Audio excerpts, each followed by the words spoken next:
So there's one thing that we kind of didn't get done before the exam that I want to go over now, and then we'll go on from there and start doing aromatic reactions. So the thing is reactions that form aromatic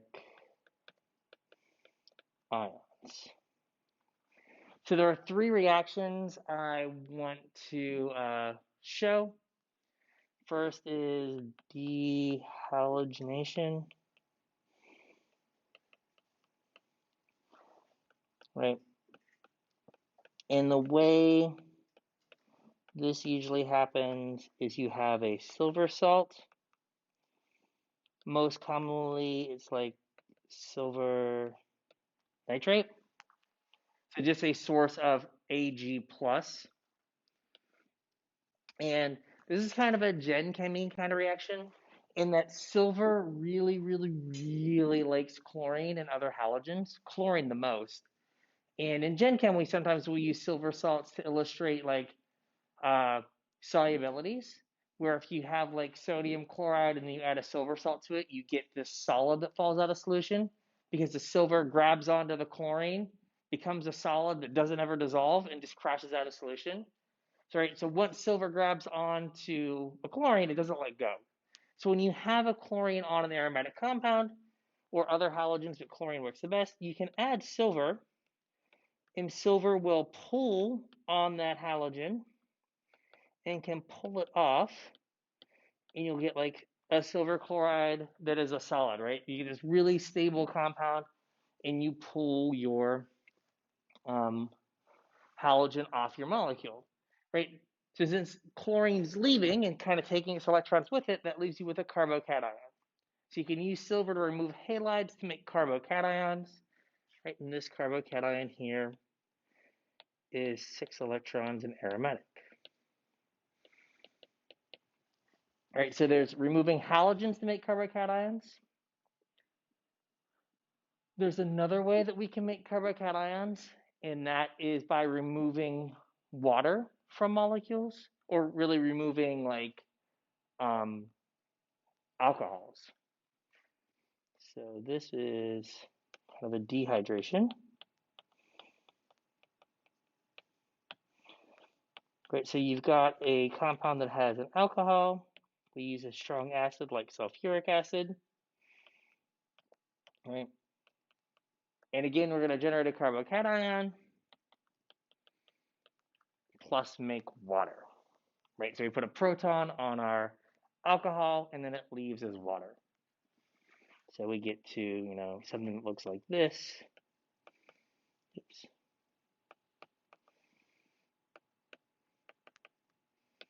Then we lose water, right? And we get our product. Again, same kind of thing. We're able to remove the OH, make a carbocation, and again, this compound is 2 electrons and it's aromatic. So these first two are ways to make your, what's it called? To make carbocations, to make positive charges. There's one good way to make a carbanion to make a negative charge, and that's just simple deprotonation.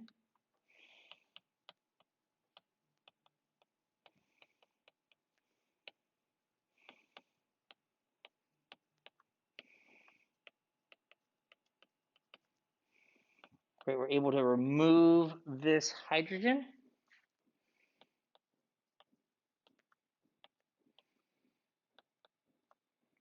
and make a carbanion. So I have N-butyllithium here. Particularly if you're going to end up making like this, again, this is 6 electrons and aromatic. If you're going to make an aromatic ion, the base, right? N-butyllithium is just the base. The base can change and be weaker. It could be something like sodium hydroxide or potassium hydroxide or sodium hydride. Right? All of these are possible other bases that will work, particularly if you're making an aromatic ion.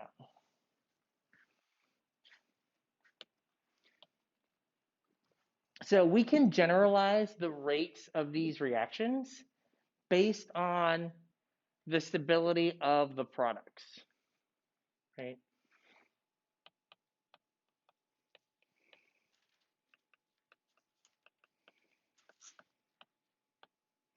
So the more stable the product,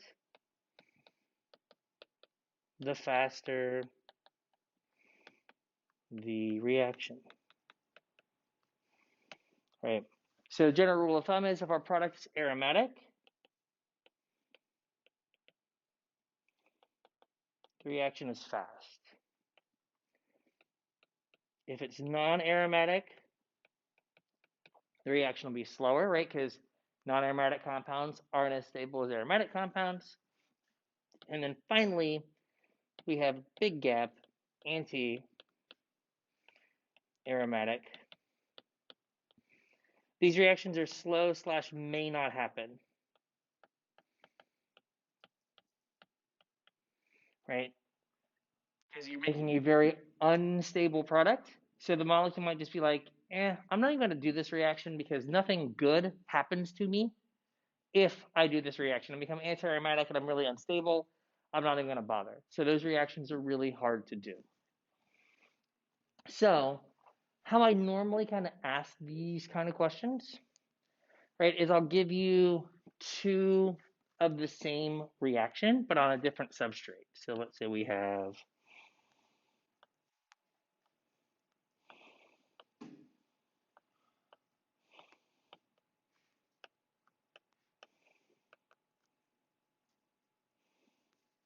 sorry again. I'll even give you the product.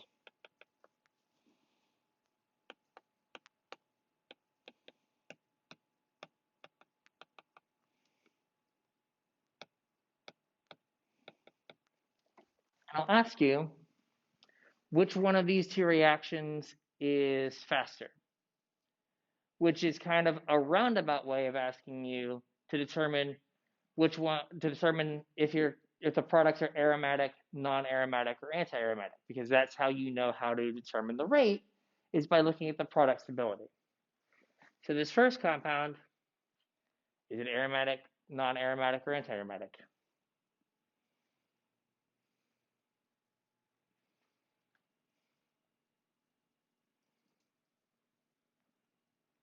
This is anti-aromatic. It's anti-aromatic, has 4 electrons. What about my bottom compound?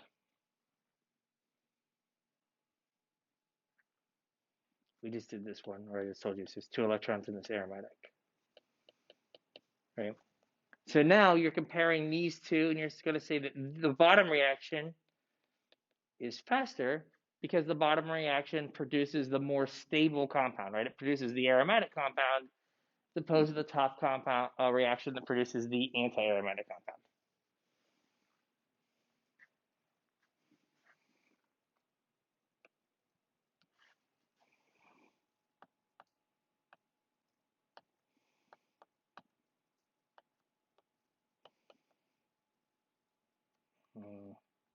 I want to do this.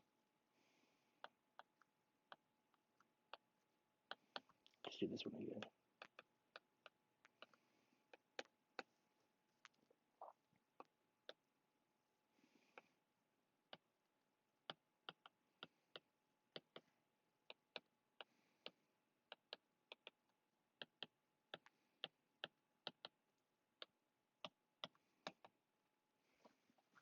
So which reaction is faster, A or B?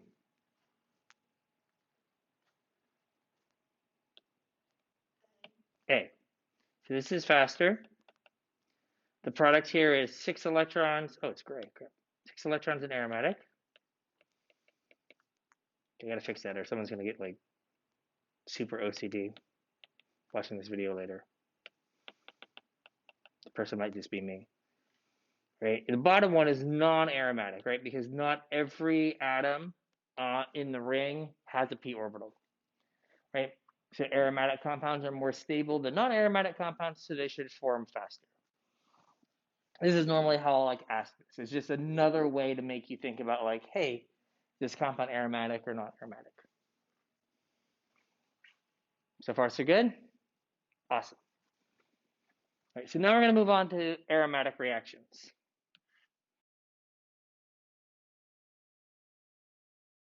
So kind of finishing off or starting real organic too. This is where we really get into it. Mechanisms, like, yeah, it's good times. All right, so aromatic reactions.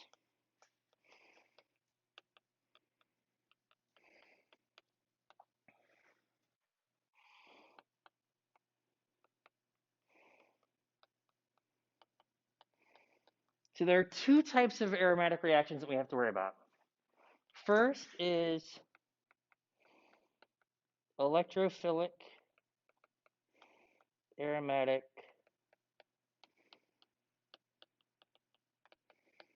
substitution. Right, so this is the aromatic ring,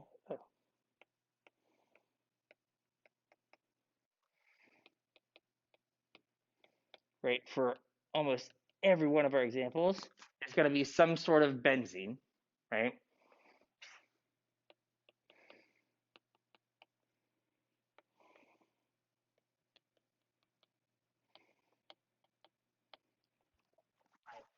So your benzene attacks an electrophile. Our electrophile is going to just be generic, for right now, E plus, right? So all of these look kind of the same, right? You've got aromatic ring attacks the electrophile. The electrons go from the ring to the electrophile. There are some more steps that I will show you in a second, but the end result is you've added that electrophile to the aromatic ring. So that's electrophilic aromatic substitution. Benzene goes and adds to something. So that's number one. The second type of reaction is nucleophilic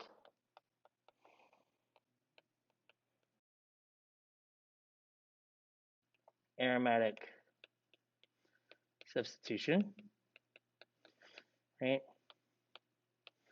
The aromatic ring, again, benzene, is attacked by a nucleophile. So here I've got to put a little bit more on my ring to make this like accurate.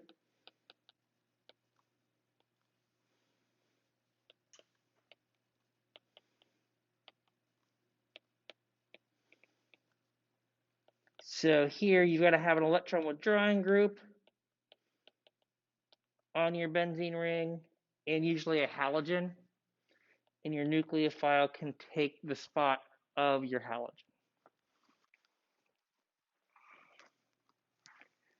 So this is the first point where I'm going to remind you that all of the electron withdrawing groups that we put on our dienophiles, we are using all of those again for stuff with aromatic rings, where we're just recycling those. I'm not going to teach you any new ones, I don't think.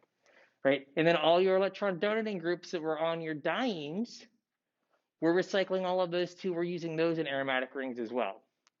So those two groups, electron withdrawing groups, all of those examples, electron donating groups, all of those things, they are going to move over to your aromatic reactions. We're building. It's great. Okay.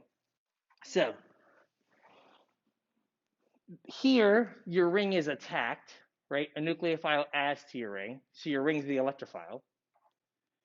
In electrophilic aromatic substitution, your ring is the nucleophile, and it adds to an electrophile. Okay.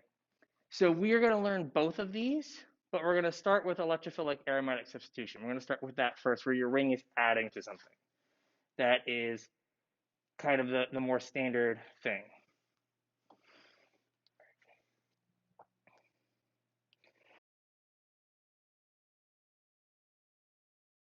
So let's start with kind of a general mechanism here.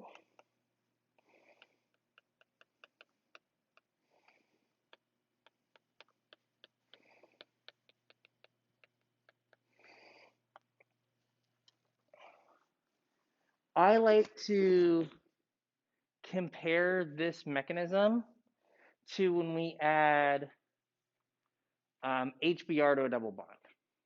Right, so let's revisit that mechanism for a second. So you've got your double bond, you have HBr, right? The electrons of your double bond go add to an electrophile, right? They add to the positively charged hydrogen, and they make, and you end up making a carbocation, right? Now, before that carbocation can do anything else, the bromine adds to that carbocation and gives you your product.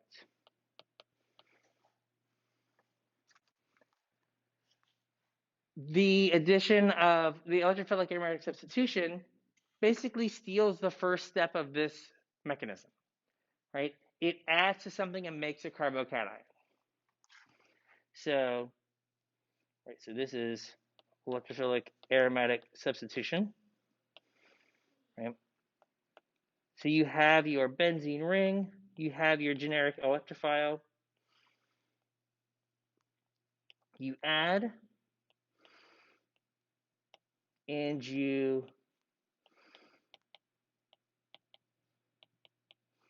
make a carbocation. This carbocation, is it aromatic, non-aromatic, or anti-aromatic? It's non-aromatic, right? So I started out with something that was aromatic, something that was really stable, the benzene ring. Then I turned it into something that was non-aromatic. And before there's a chance for some other thing to come in and add to that positive charge, the molecule goes, if I just ditch this hydrogen, I go back to being aromatic. So before anything has a chance to add to the carbocation, right, before a negatively charged thing can add like we have up top, what happens instead is we will lose this hydrogen, right? We'll go from being non-aromatic and we'll go back to being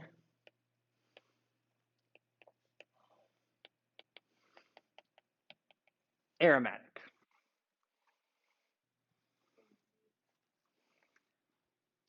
Right, so we go aromatic, we go uphill in energy to something that's non-aromatic, and then the molecule's like, oh, I can go way back down and be stable. I'm going to be aromatic if I just lose this hydrogen. And so the hydrogen just leaves. Okay. This right here is called a sigma complex. So you make that sigma complex, and then it's like, all right, I ditch this hydrogen, I'm stable. I just gave you the bottom two steps are the last two steps of every single electrophilic aromatic substitution mechanism. So what happens where like the complexity in these mechanisms is not the addition of the ring to the electrophile, it's making the electrophile, right? The question was, what happens to the carbocation in the sigma complex? Which one? In the sigma complex? Yeah. So I've got my carbocation at the bottom. These electrons in this carbon-hydrogen bond, right here, end up coming down and filling in that empty orbital. So basically, if I make these green, let's say, these two electrons right here end up being those two electrons right there and filling that orbital.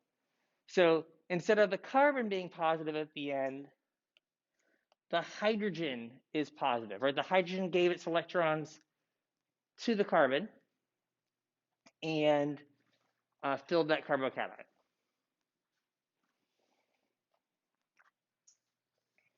So our slow step in this mechanism, right, is the first step. This is the rate. Oops, sometimes I started the right letter here. Rate determining step. The second step is the fast step. Right, and that makes sense as I explain it. Right, you go from an aromatic thing to a non-aromatic thing. You go uphill in energy. That should be slow. And then you go from a non-aromatic thing to an aromatic thing. That should be fast, right? You go stable to unstable, unstable back to stable, right? So it's slow to become unstable and fast to become stable again. So anything we do to make the first step faster makes the overall reaction faster. So if we make the benzene so it's got more electron density, so it's easier to add to an electrophile, that speeds up the overall reaction. If we make the electrophile more positive, so the benzene wants to add to it even more than it normally would, that speeds up the whole reaction, right? So everything that we're going to do kind of going forward is going to be explaining how to make the electrophiles, right? So far, so good?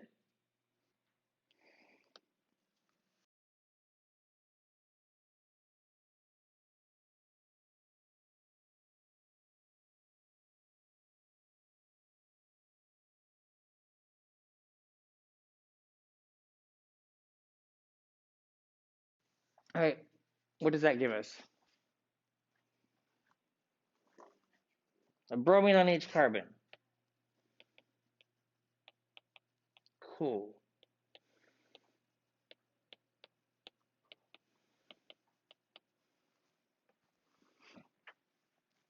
If we add Br2 to a benzene ring,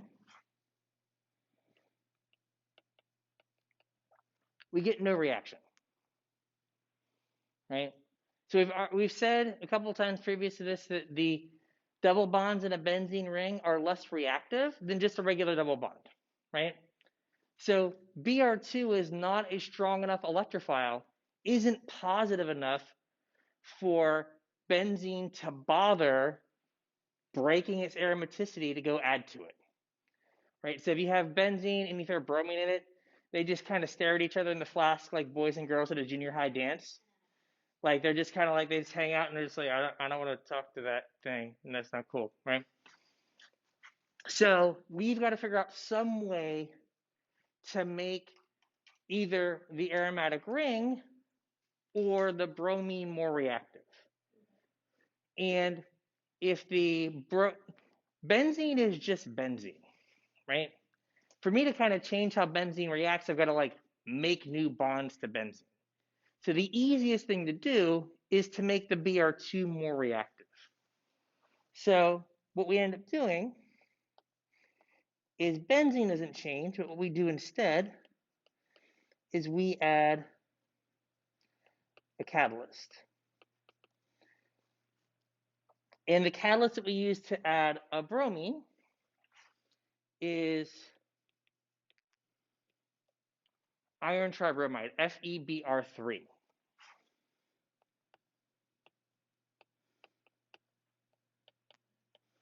And that will add one bromine to our benzene ring.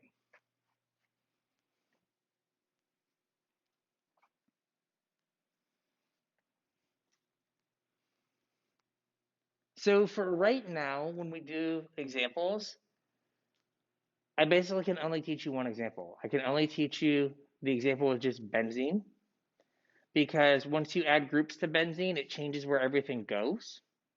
So I'm going to teach you guys like 7 reactions with just using benzene as the only example.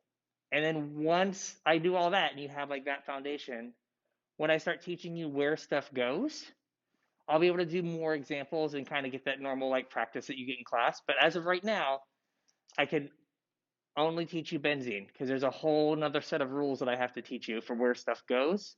So I give you the reactions, then I give you the rules for where stuff goes, then we do a whole bunch of examples from that.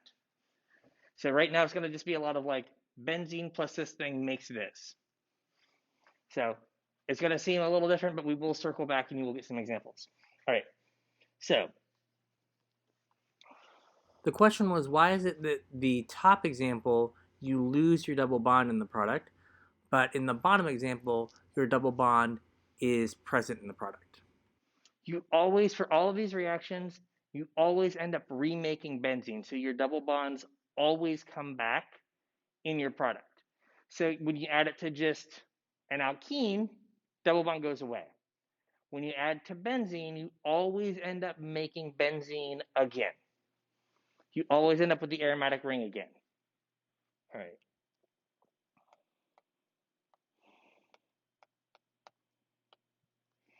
So we've got Br2, FeBr3.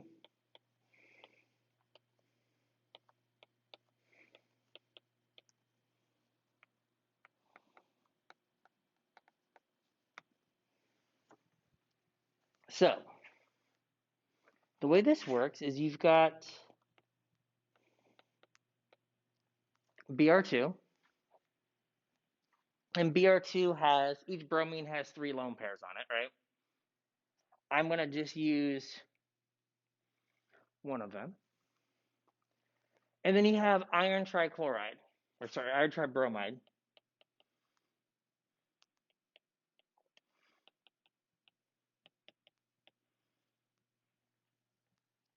So you've got this metal that has 3 halogens around it, right? Halogens are electron withdrawing, so they pull electrons away from that metal.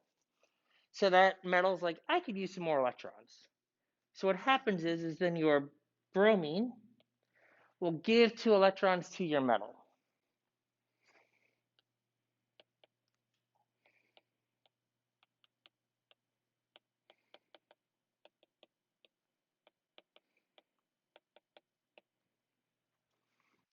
Now, your metal just got extra electrons, right? The bromine gave the metal 2 electrons. So the metal ends up with a negative charge. And the bromine gave up electrons, right? So it ends up with a positive charge.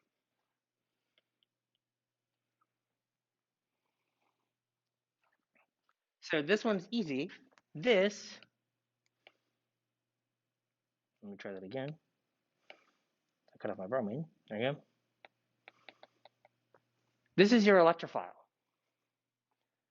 right? In all of these, you're doing something to make the electrophile. So now, because because the bromine is now positive, I now have a better electrophile than I just had when it was Br2, right? So I've souped up how reactive Br2 is by making the bromine positive. So now what happens, this is where I wish I had a bigger board, right, is you run into that mechanism that we showed a second ago, that general mechanism, where now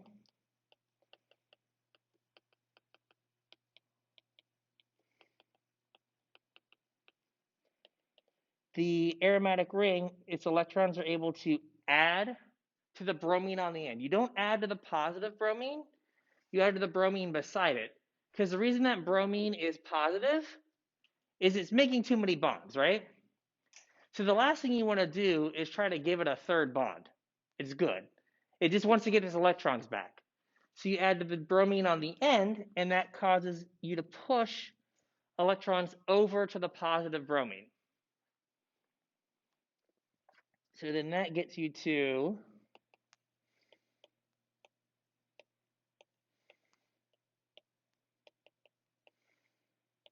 here, and you end up with FeBr4 minus.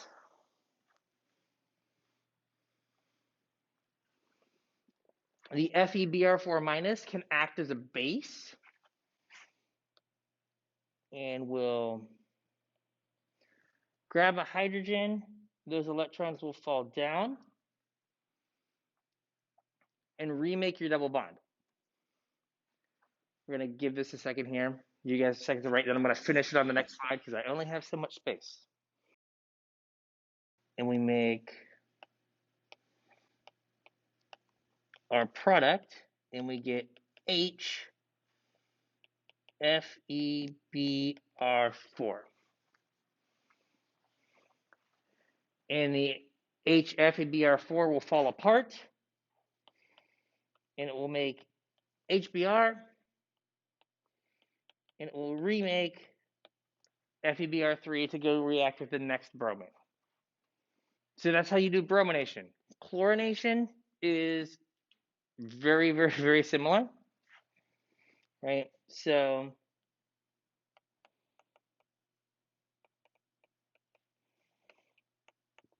you have a little more variety with your catalyst. So there are two catalysts you can use for chlorination.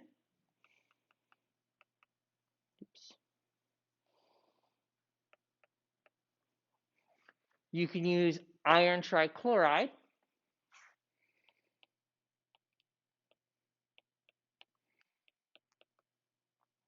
or you can use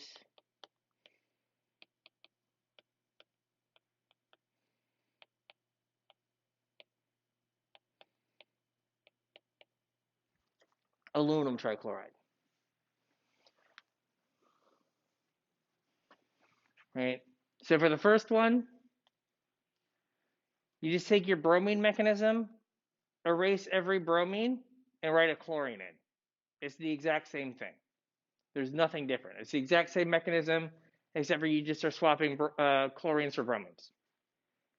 Easy enough.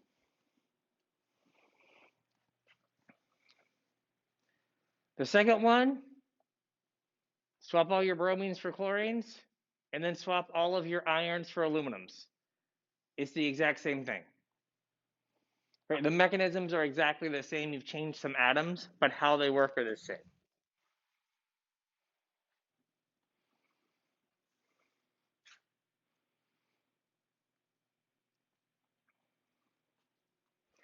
The big thing you want to remember is you want to make sure that your halogens always match, right? You don't want to try to do a chlorination with Cl2 and FeBr3. Always match your halogens. The question was, why do you need to match your halide? Shouldn't you just get the same product regardless of what halides you use on your catalyst? It should, but when you get, if you start, how can I explain this? Right, you start making a different catalyst as you go, right? Because when it falls apart, when that, let's say it's FeHFeBr3Cl, right? When that falls apart, you're going to get a different catalyst, right? Because you could make HBr or you could make HCl.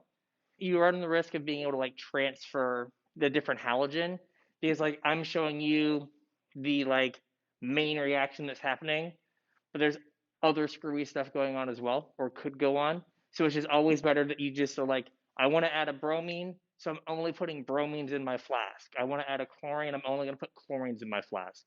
So you don't run the risk of getting multiple products. Right? And then the last one is a little different, but I don't actually make you learn the mechanism, so that's fine. If we want to add an iodide, if we want to do if we want to add an iodide, Just to prove that I can do it, iodination. right? There's no aluminum triiodide or iron triiodide, or at least it's not reactive enough to make the iodide reactive enough. So what we do instead is we treat it with, sorry, HNO3. We just mix it with acid. We just mix it with nitric acid, and we add the iodide that way.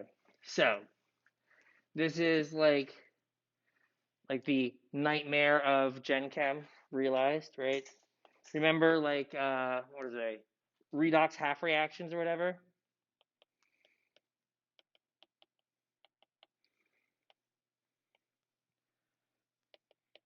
you oxidize. This is one I have to have notes for because I don't ever remember it. You oxidize your iodide, right? From being neutral to being plus to being positive, and that's how you make your electrophile, right? So you mix it with nitric acid oxidizes the iodide to I plus, and then that is your electrophile that your aromatic ring adds to.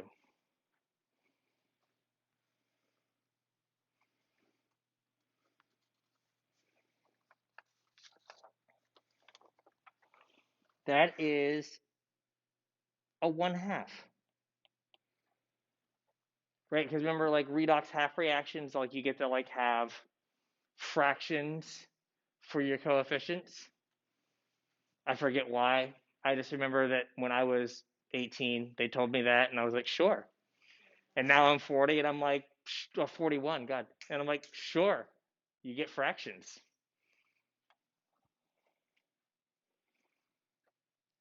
Right? Because like you could go through and like change all of it to use like whole numbers, but they always use fractions for some reason.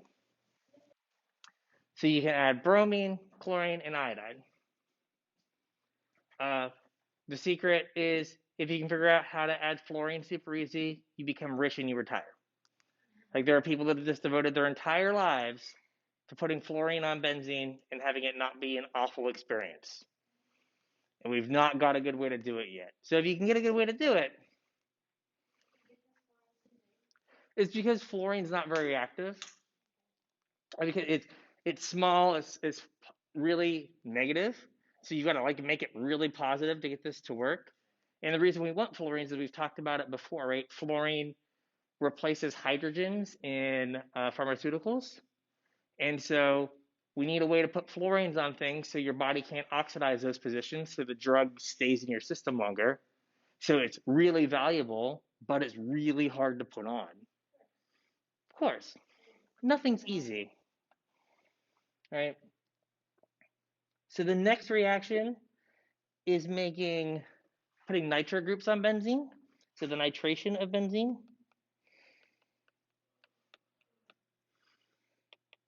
Iodination. Nope, still can't do it. Yeah, I was like, I got it. No, I don't. All right. So here we add NO2 under strongly acidic conditions. Right. So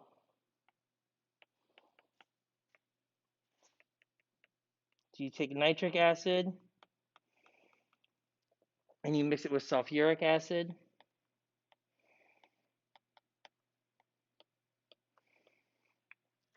And you'll add an NO2 to your ring.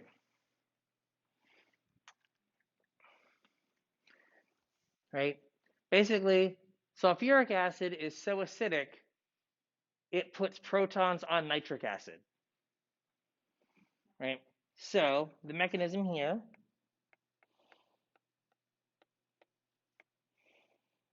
right, is you have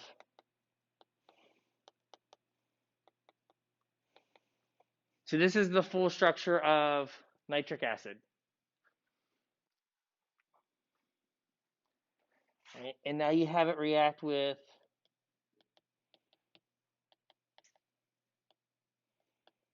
sulfuric acid. And what happens is we'll take the lone pair on the OH of nitric acid. We'll have it come over, grab a proton off of sulfuric acid.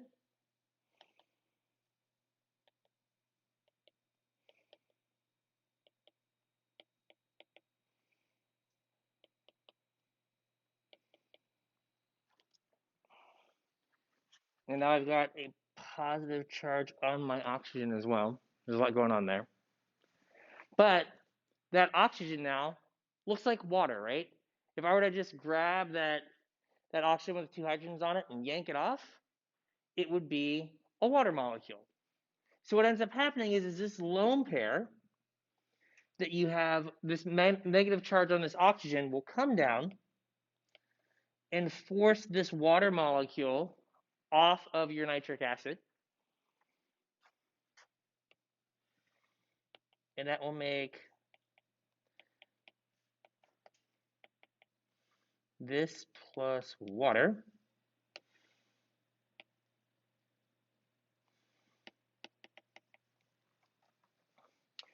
That is your electrophile. Right? That is the thing that's going to be adding to your aromatic ring. This is called a nitronium ion. Right?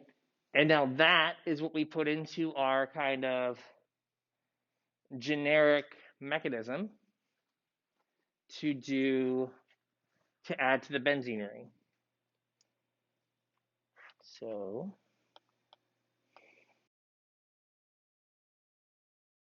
now you've got your nitronium ion. We're going to add to that positively charged nitrogen. Right? Push electrons up onto the oxygen.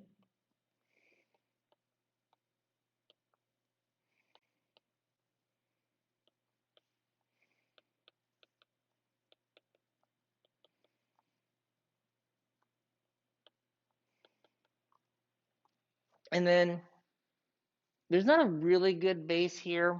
We have the water, we have the sulfate.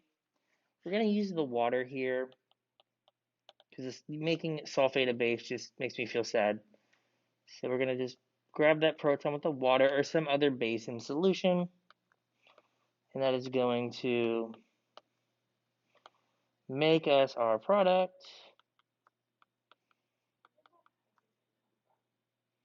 The hydrogen that I'm pulling off is always there, right? So it's that hydrogen right there. It was already there. It's one of the hydrogens that's on the ring. So like I don't need to show them because it's a skeletal structure. But then when I need to use it in the mechanism, then I have to show it. Like because I can't just like draw an arrow to nothing. It's even more confusing. Right? And remember that this is right. You can just draw it like this. I drew it all the way out since we did the mechanism, but it's just NO2. Right? You don't have to draw the whole structure out each time.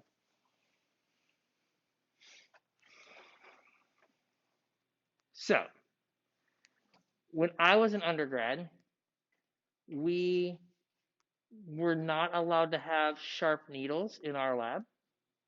So all of our like organic labs, if we had to use a needle to like measure something, they got us like they basically the like chemistry version of like safety scissors, right? They all the needles were blunt. You couldn't stab yourself with them. And they didn't trust us to use the sharp needles, and here's why, right? So the story that we were told many moons ago was that there was someone that they were doing this reaction where they took nitric acid that was mixed with sulfuric acid. They had the solution in a syringe with a needle, and they somehow stabbed themselves in the knuckle with the needle. And instead of just being like, well, that sucked, and pulling the needle out, they injected themselves with a mixture of nitric and sulfuric acid and like had to spend a lot of time in the hospital because that's not good for you, right? They didn't lose their hand or anything. They're fine, as the story goes. But they were like, you know what? We can't trust undergrads with anything pointy.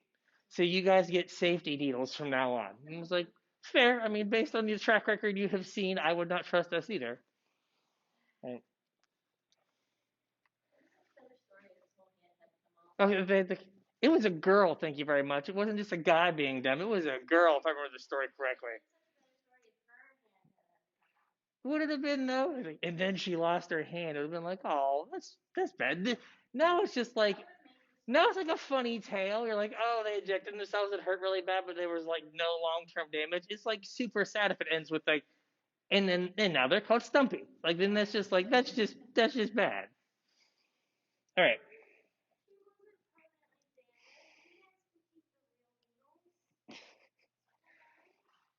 all right. This is we have no way to do this, right? So here's why nitration is important, right? We have already seen that, right, aniline is a compound that's common enough and important enough that we gave it its own special name, right? But there's no way to go from benzene to aniline in one step, right? The way that we get from benzene to aniline is we have to turn the benzene into nitrobenzene, right? So HNO3, H2SO4, and then turn the nitro group into the amine. So we have to do a reduction. All right. So how can we turn a nitro group into an NH2? There's like two broad categories of ways to do this, right? So reduction of NO2, right? So I think we'll get through one and I'll do the other one on Friday, right? So you can take zinc and HCl, it's a really bad Z. Zinc and HCl will turn a nitrate group into an NH2. We can swap the zinc for other metals and the same thing happens. So you can use tin in HCl or you can use iron in HCl. So you take your nitrate group, you mix it with zinc and hydrochloric acid, tin and hydrochloric acid, or iron and hydrochloric acid. It's all going to do the same thing. It's going to turn your nitro group into an amine. The other way to do this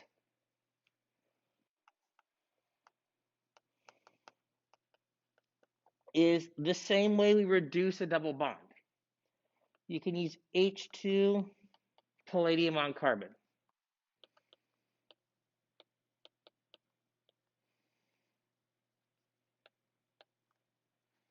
And that will turn all of your NO bonds into NH bonds. And we are done. I'm going to go over the definition of like oxidation and reduction from an organic point of view on Friday, and we'll just plow through some more reactions.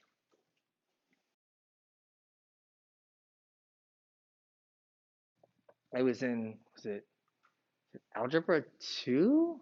Algebra 1? I just got into this, I just like transferred to that school, and the teacher's like, Brienne, Brienne. And I was like, I guess it's Brian? I guess that's me? God. Yeah, it's like, come on now. Come on, like, it's not an exotic name.